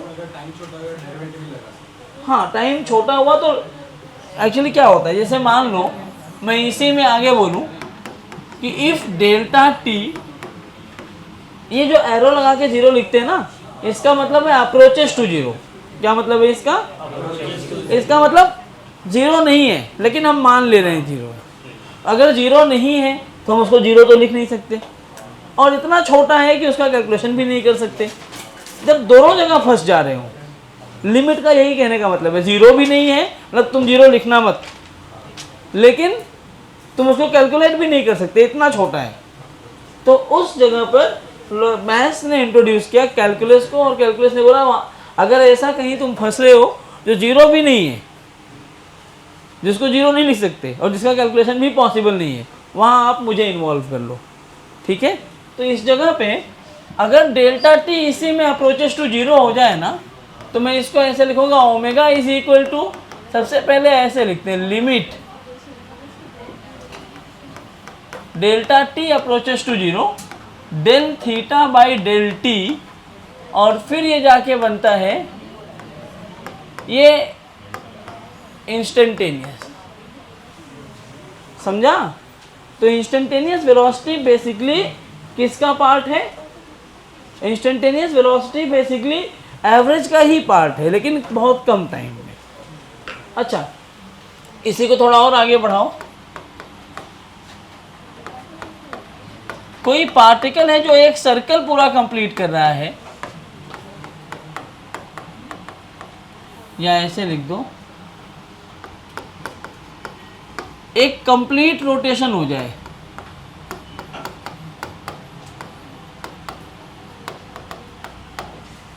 किसकी बात कर रहा हूं मैं? एक कंप्लीट रोटेशन की। तो एक कंप्लीट रोटेशन का मतलब ये है यार, ये पॉइंट P से चलूं और ऐसे घूम के फिर कहाँ आ जाऊं मैं? सॉरी, मैं P से चलूं और P पर ही वापस आ जाऊं। तो अगर ऐसा पूरा घूम के आऊं तो मेरा थीटा कितना हो जाएगा? अभी हमने सीखा थीटा की वैल्यू 2 पाई, और यहाँ पहुँचा t 0 से, यहाँ से चला था, और जब दोबारा आया यहाँ पे तो टाइम हो गया कैपिटल T। क्या हो गया टाइम? अच्छा, इस कैपिटल T को क्या बोलते हैं? इसको बोलते हैं पीरियड ऑफ रिवॉल्यूशन, मतलब एक कंप्लीट चक्कर में लगने वाला टाइम, उसको हम क्या बोलते हैं, पीरियड ऑफ रिवॉल्यूशन। तो टाइम हो गया t, तो ओमेगा कितना हो जाएगा, थीटा बाई टी होता है ना, या delta theta by delta T, तो पहले तो जीरो पर था, एक चक्कर लगाया तो डेल्टा थीटा हो गया 2 पाई, डेल्टा टी कितना हो गया t, कैपिटल टी। अच्छा, अगर मान लो ये भी ना दिया हो, ऐसा बोले कि पार्टिकल एक सेकेंड में n चक्कर घूम जा रहा है, n रिवॉल्यूशन हो रहा है एक सेकेंड में, ओमेगा कितना होगा, number of revolution in 1 second is equal to frequency, तो 1 बाई पीरियड, यही तो होगा फ्रीक्वेंसी। तो मैं इसको ऐसे आगे लिख देता हूँ कि 1 by t is equal to frequency, होता है ना भाई, जानते हो ना ये तो, f, देयरफॉर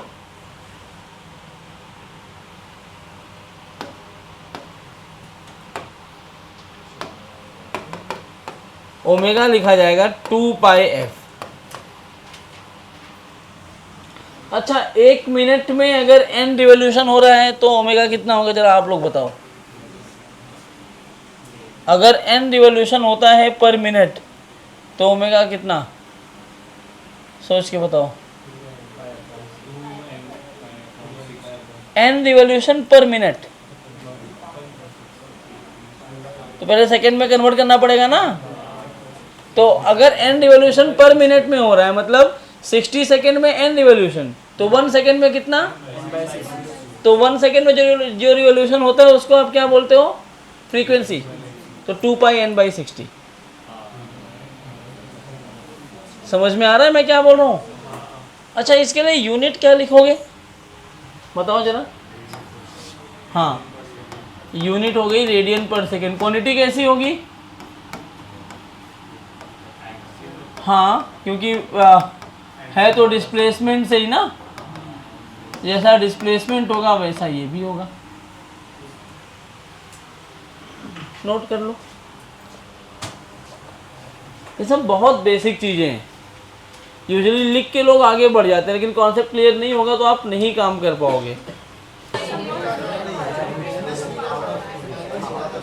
देखते हैं आगे, हो गई बात।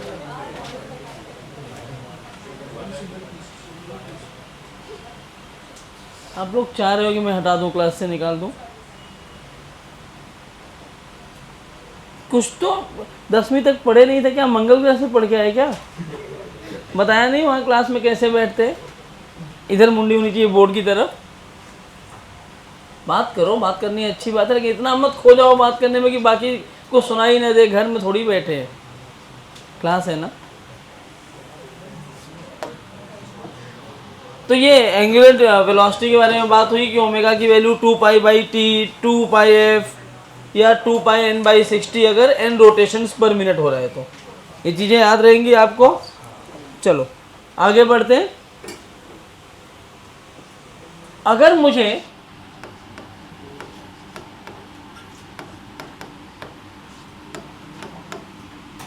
लीनियर वेलोसिटी और एंगुलर वेलोसिटी में रिलेशन चाहिए हो तो हम क्या करें। ध्यान से देखो, अगर मैं कोई चीज़ ऐसे घुमा रहा हूँ, धीरे धीरे घुमाऊंगा तो ये धीरे धीरे ऐसे डिस्प्लेसमेंट आएगा इसमें। मतलब मेरे कहने का ये है कि अगर मैंने एक ऐसा सर्कुलर मोशन बनाया और इसको घुमाना ऐसे चालू कर दूं मैं ओमेगा से, कैसे घुमा रहा हूँ मैं, ओमेगा से। तो अगर मैंने इसको ओमेगा से घुमाना चालू किया है तो इस पॉइंट पर जो वेलोसिटी v होगी, क्या होगी ये वेलोसिटी v। मान लो ओमेगा की वैल्यू 2 रेडियन पर सेकेंड है, तब ये x है, कितना है x। अगर मैंने ओमेगा को 2 से 3 कर दिया तो v उतना ही रहेगा कि v चेंज होगा, v चेंज होना चाहिए। ओमेगा चेंज किया भाई, अगर मैं घुमा रहा हूँ, धीरे घुमाऊंगा तो धीरे धीरे ऊपर आएगा, तेजी से घुमाऊँ तो फटाफट आएगा ऊपर। मतलब ओमेगा चेंज किया तो v भी चेंज हुआ ना।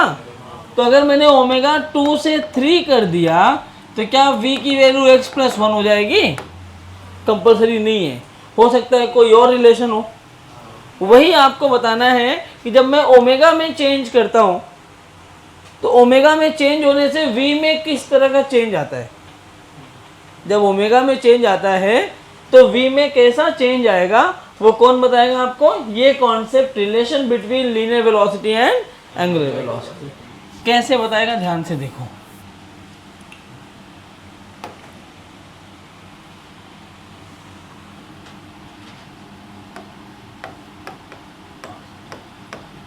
अभी जो पढ़ रखा है ना वहीं से अपन निकालेंगे। ये देखो पीछे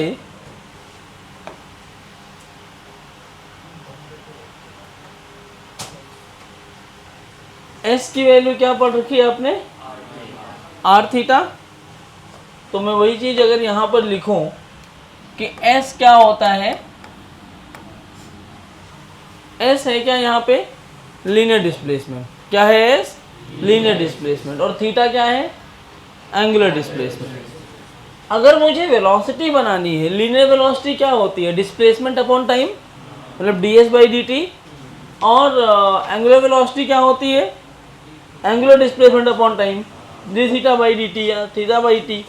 तो अगर मुझे वो लिखना है तो मैं सिंपल इसको ऐसे ना लिख दूं, डिफ्रेंशिएटिंग इट, मतलब वो इक्वेशन जो भी अपने पास with respect to time t।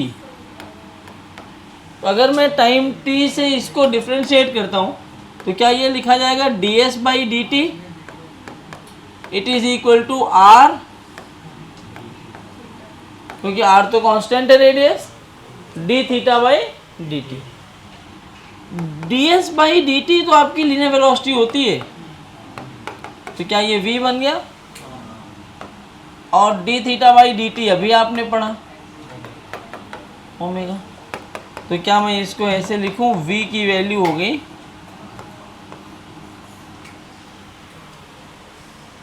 अब ये हमें 2-3 चीजें बताती है। इधर देखो, मान लो ये एक तुम्हारा वो है डिस्क जो पूरा पूरा हर जगह मास का डिस्ट्रीब्यूशन है। मैंने इसको ऐसे घुमाना चालू कर दिया 2 रेडियन पर सेकेंड से। ऐसे मतलब एंटी क्लॉकवाइज बाहर की तरफ, ऐसे का मतलब आउट ऑफ द प्लेन। ये डायरेक्शन ऐसे आएगी, ओमेगा की डायरेक्शन ऐसे आती है। कैसे घूम रहा है ये? इधर इधर घूम रहा है ना। जिस डायरेक्शन में घूमता है उधर अपने फिंगर्स को तुम घुमाओ, थंब तुम्हें डायरेक्शन देगा, बाहर आया।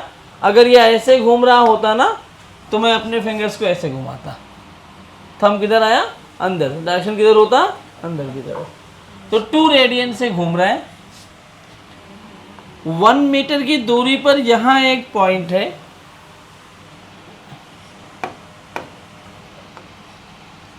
वन मीटर की दूरी पर ये पॉइंट मान लो ए है। ए पॉइंट की क्या वेलोसिटी होगी? ये एग्जांपल की तरह ले रहा हूं मैं। ए पॉइंट की क्या वेलोसिटी होगी? यहां एक पॉइंट है 3 मीटर पर, लेट से ये पॉइंट बी है। इस बी पॉइंट की क्या वेलोसिटी होगी? एक पॉइंट यहाँ पर है सी, और मान लो ये रेडियस है 4 मीटर। इस पॉइंट की क्या वेलोसिटी होगी? मैं आपसे सवाल पूछ रहा हूँ, आपको समझ में आया क्या क्या दिया है और क्या पूछ रहा हूँ मैं? Find v a, v B.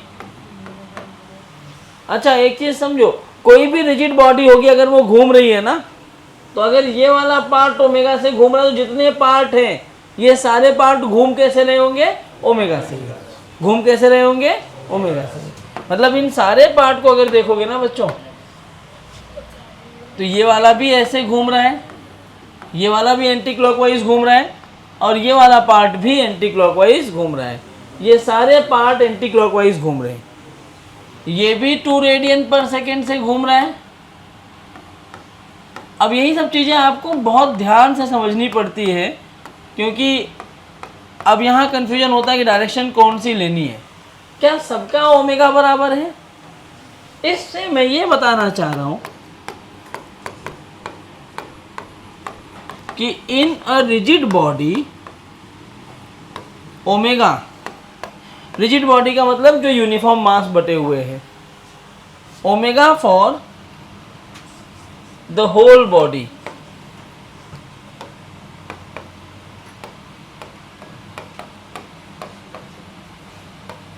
इससे, यही तो यहां लिखा है ना। अब लेकिन v क्या होता है, r ओमेगा। अगर मैं v लिखूं बच्चों यहां पर तो ये चेंज होगा, वी ए क्या हो जाएगा, r जिसकी वैल्यू 1 है इंटू ओमेगा, क्या 2 मीटर पर सेकेंड आया। वी बी की वैल्यू अगर लिखी जाए तो ये क्या आएगा बच्चों, 3 इंटू 2 क्या 6 मीटर पर सेकेंड आ गया। और वी सी लिखा जाए तो 4 इंटू 2 क्या 8 मीटर पर सेकेंड आ गया। क्या यहाँ से मैं ये बोल सकता हूँ कि रिजिड बॉडी में जितने भी पार्टिकल्स, जितने भी पॉइंट्स लिए जाएं, हर पॉइंट का ओमेगा तो सेम रहेगा लेकिन सबकी लीनियर वेलोसिटी अलग अलग होगी। क्या डिस्टेंस पर भी डिपेंड कर रहा है। चलो ये तो लिख दिया। इनकी डायरेक्शन देखी जाए तो जरा सोचो ये पूरा सिस्टम कैसे मूव कर रहा है। क्या ऐसे मूव कर रहा है, अगर ऐसे मूव करेगा तो क्या ये वाला पॉइंट इधर जा रहा होगा, दिस इज वी ए। ये पूरा ऐसे मूव कर रहा है तो क्या ये वाला पॉइंट है, क्या ये वाला पॉइंट ऐसे जा रहा होगा। और ये पूरा तुम्हें बार बार ना इमेजिन करना होगा, ये ऐसे मूव कर रहा है पूरा ऐसे एंटी क्लॉकवाइज, तो ये वाला पॉइंट ये भी तो ऐसे जाना चाहेगा, तो ये वाला पॉइंट इधर जा रहा होगा वी बी से। मुझे उम्मीद है कि तुम्हें समझ में आया होगा v is equal to are omega क्या चीज़ है। लेकिन ये बहुत लिमिटेड ऑप्शंस के लिए है। पार्टिकल यूनिफॉर्म सर्कुलर मोशन कर रहा था, ओमेगा चेंज नहीं हो रहा है। ओमेगा चेंज होगा चीज़ें बदलेंगी, मैं कराऊंगा पहले और देखो। ये समझा आपको। लेकिन यहाँ बताओ v कैसा क्वांटिटी है, वेक्टर। ओमेगा कैसी क्वांटिटी है, एक्सियल वेक्टर, लेकिन है तो वेक्टर, डायरेक्शन तो है ना। r क्या है, r is the radius vector. Radius भी वेक्टर होता है। कैसे, इधर देखो, मान लो यहाँ एक पॉइंट है तो आपके पास पर्टिकुलर डायरेक्शन है रेडियस लिखने के लिए। ये यहाँ एक पॉइंट है तो ये डायरेक्शन है आपके पास। समझ में आ रही है मैं क्या बात बोल रहा हूँ। तो ये आप याद रखें। तो अगर सब वेक्टर है तो इसका वेक्टर फॉर्म कैसा होगा,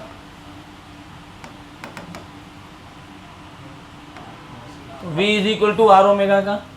मैं आपको ऑप्शन दे रहा हूं, v is equal to R cross omega या v is equal to omega cross are.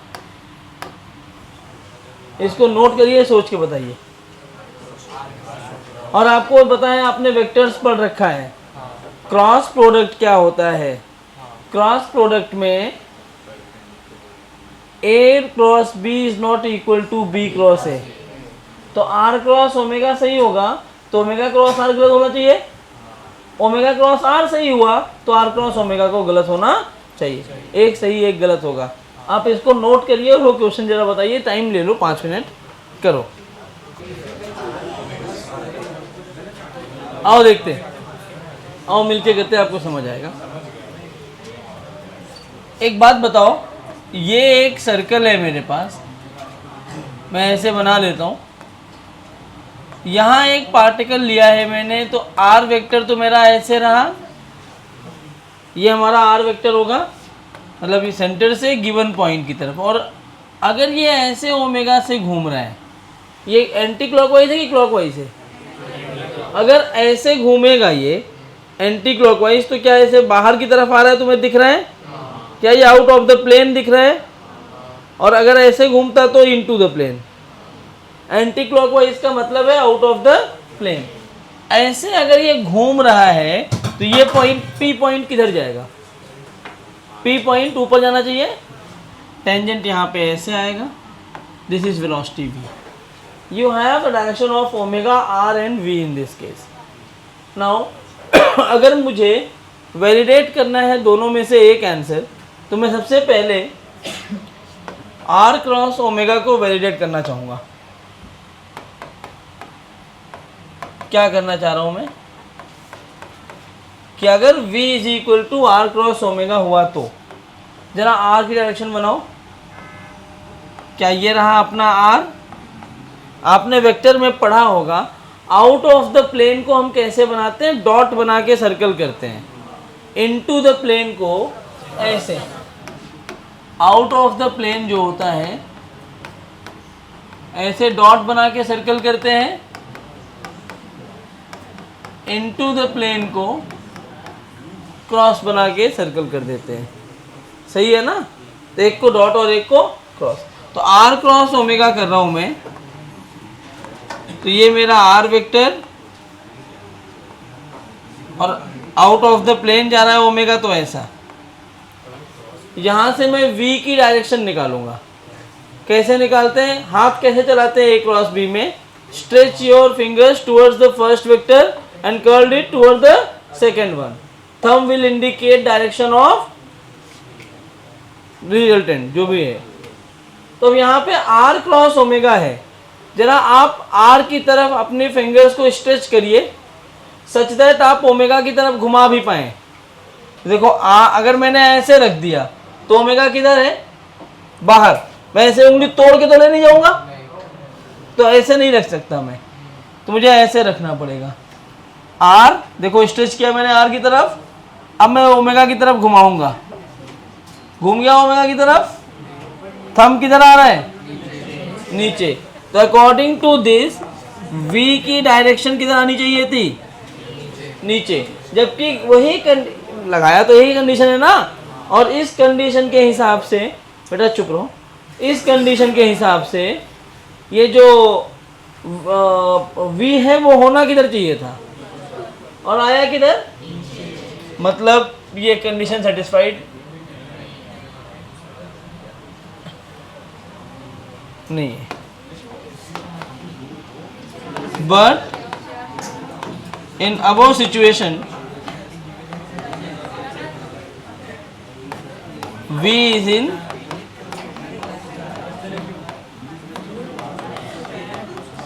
Upward direction. अगर v अपवर्ड है therefore it is wrong।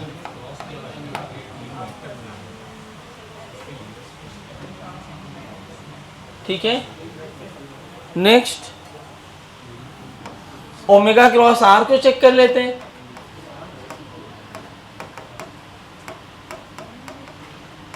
तो अगर मैं ओमेगा क्रॉस आर को चेक करना चाहूंगा बच्चों, सॉरी सर्कल यही ले रहा हूं, v ऊपर है ओमेगा बाहर है आर है। तो ओमेगा क्रॉस आर मतलब पहले ओमेगा बनाना पड़ेगा अपने को। ये ओमेगा हो गया, आर किधर हुआ? आपने पढ़ा है ना ये हाथ चलाना जो भी सिखाया मैं, राइट हैंड थंब रूल, वही अप्लाई कर रहा हूं। जरा ओमेगा क्रॉस आर बताओ, ओमेगा किधर है? ऐसे बाहर, आर किधर है? इधर। थंब किधर आया? तो इसमें v की डायरेक्शन किधर आई? और कंडीशन के हिसाब से ओमेगा बाहर, आर इधर, तो v किधर आ रहा था? तो क्या अभी v ऊपर आ गया? क्या सेटिस्फाई कर रहा है कंडीशन को? इसका मतलब है कि सेकंड सही है। ये सवाल जेई ने डायरेक्ट पूछा हुआ है, the vector form of v omega and R, और बहुत सारे लोगों ने पहला ऑप्शन करेक्ट किया है। तुम देखना रिजल्ट देखना, कितना 34.8% बच्चे ही सही कर पाए थे इसको। हाँ, क्योंकि कॉन्सेप्ट में घुसते नहीं ना, यहाँ पढ़ के हम आगे निकल जाते हैं v is equal to are omega. ये चीज हट के है, आपको तभी समझेगा जब आप इंटरेस्ट डेवलप करोगे। तो ये आप यहाँ पे याद रखो।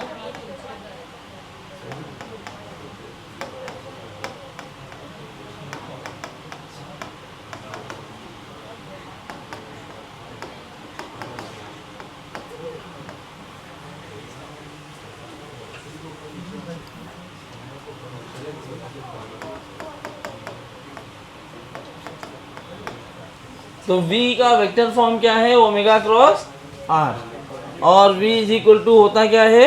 Are omega. बट याद रहे ये आर ओमेगा स्मॉल एंगल की बात कर रहे थे हम लोग पहले, मतलब this is for uniform circular motion, और जब सर्कुलर पाथ पे चलेगा तब के लिए। अब थोड़ा चेंज करते, मैंने बोला था स्ट्रेट लाइन वाले को भी हम सर्कल में बोल सकते, उसके लिए भी ओमेगा लिखना पड़ेगा, आएगा यहीं से, कुछ अलग नहीं है। अगर आपको क्रॉस प्रोडक्ट की डेफिनेशन याद है, हाँ, जो V होगा, V has to be perpendicular on omega as well as an R। तो ओमेगा को मैं ऐसा लिखूँ V perpendicular upon R, that is the formula. मैं बनाता हूँ, रुक जाओ, पहले इसको नोट कर लो, नोट करो, मैं आया अंदर कहाँ जा रहा है, देखो ये ऐसे घूम रहा है ना, ये तो एंटी क्लॉकवाइज हुआ, ऐसे ही घूम रहा है ना, तो बाहर जा रहा है ना। हाँ, ओमेगा की क्या डायरेक्शन होगी, आवाज नहीं, देखो ओमेगा कैसे निकालते हैं, ओमेगा की डायरेक्शन मुझे कैसे मिला, ये ऐसे घूम रहा है, मैं इसी सर्कल में अपने हाथ को ऐसे घुमाया, अपने फिंगर्स को ऐसे, थंब किधर आया, बाहर किधर, तो ओमेगा बाहर, समझा। हाँ, तो ये बाहर है ना ओमेगा, डॉट लगाया ना, डॉट मतलब बाहर, यहाँ लिखा था ना मैंने, कहा out of the plane of dot, और क्रॉस मतलब इनटू द प्लेन। क्या नहीं समझा रहा, बोलो बोलो, अभी समझा, नहीं समझा, पक्का, क्या नहीं समझा उसमें बताओ। हाँ, तो R ऐसे है, ये डायरेक्शन R की है भाई साहब, ये ओमेगा है, तो ओमेगा बना दिया। अब R क्रॉस ओमेगा करो, तो ये है R, ये है ओमेगा, तो V किधर आएगा, तो वही लगा। हाँ, नहीं आया तो पूछो। ये ओमेगा है, इस ओमेगा को यहाँ लगाओ, ये R आगे बनाओ, ओमेगा क्रॉस R, तो ये ओमेगा स्ट्रेच करो, R की तरफ घुमाओ। ऐसे कैसे घुमा रहे हो, ऐसे मोड़ना है इसको, इसको मोड़ो, ऐसे ऐसे घुमा रहे, लो तू कार मत चलाइयो कभी, टर्न लेना है, लो ऐसे, तो रखो हाथ, अभी रखो ऐसे। राइट हैंड कौन सा है, खाना इस हाथ से खाते हैं ना, हाँ ऐसे, ऐसे रखो जिससे V की R की तरफ मोड़ पाओ, इधर से रखो, R किधर है, ये साइड, अब ऐसे उंगली फैलाओ कि R की तरफ घूम पाइए। 9 मिनट, हाँ 8 मिनट, 9 था उस टाइम पे। तो ओमेगा ये आपने ये लिखा। अब आगे ये सर्कुलर मोशन के लिए आपने पढ़ा कि V is equal to are omega होता है, और V वेक्टर क्या है, ओमेगा क्रॉस R। अब फटाफट से एक क्विक रिकैप ले लो, तुम लोग बताओगे मैं क्या पढ़ा हम लोग अभी तक। सर्कुलर मोशन क्या होता है, बोलो जल्दी। With respect to the observer circular path. कितने टाइप का होता है सर्कुलर मोशन, कौन कौन से। यूनिफॉर्म सर्कुलर मोशन में क्या होता है, स्पीड कांस्टेंट होती है, वेलोसिटी, एक्सेलरेशन, हाँ velocity very good, magnitude, acceleration होता है क्या, नहीं कांस्टेंट होता, वेरी गुड। अच्छा, थीटा क्या होता है, एंगुलर डिस्प्लेसमेंट। एंगुलर डिस्प्लेसमेंट कौन सा क्वांटिटी है, एक्सियल वेक्टर। क्यों बोलते हैं इसको, क्योंकि एक कंप्लीट रोटेशन में डिस्प्लेसमेंट 2 पाई हो जाता है, और ये एक्सिस पे घूमता है ऐसे ऐसे, बराबर। ओमेगा क्या होता है, एंगुलर वेलोसिटी। क्या हम तो क्या होता है, क्या है वो, rate of change in angular displacement. क्या होता है ये, rate of change in angular displacement. क्या फार्मूला उसके लिए, delta theta by delta T average के लिए। Delta theta by delta T किसके लिए, एवरेज के लिए। 2 पाई बाई टी जब एक कंप्लीट रोटेशन करे, 2 पाई n बाई 60 जब n आरपीएम दिया हो, n रिवॉल्यूशन पर मिनट दिया हो, तो 2 पाई n बाई 60, सही बात है। और n रिवॉल्यूशन पर सेकेंड दिया हो तो 2 पाई f, हाँ n रिवॉल्यूशन पर सेकेंड ना, समझा, कोई दिक्कत, ये सब कर लोगे। और फिर हमने सीखा कि v की वैल्यू होती है r ओमेगा। v क्या होता है, r ओमेगा। r ओमेगा का मतलब रेडियस और ओमेगा। हमने कहा रिजिड बॉडी में जितने भी पार्टिकल्स है सबका क्या सेम होना चाहिए, ओमेगा। क्या सबकी वेलोसिटी भी सेम होती है, क्या सेम होना चाहिए, ओमेगा। अच्छा, omega v vector is equal to r cross omega होता है कि ओमेगा क्रॉस r होता है, r क्रॉस ओमेगा क्यों नहीं होता, क्योंकि वो सेटिस्फाई नहीं करता डायरेक्शन ऑफ वेलोसिटी को। समझ में आया क्या? जाओ इतना पढ़ के अगले लेक्चर में करा दूंगा आगे, जाओ।